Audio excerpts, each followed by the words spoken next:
there it is, the 2nd of April, and old Mother Nature's played a heck of a delayed practical joke on us. As you can see, I'm out here babysitting this rig,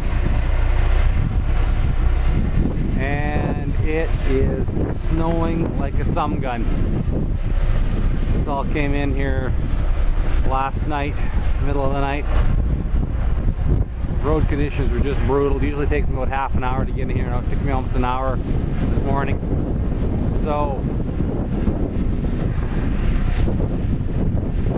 happy spring to us up here in south central Alberta. Great time to be out here at work. Snowing like a sun gun, blowing, miserable weather.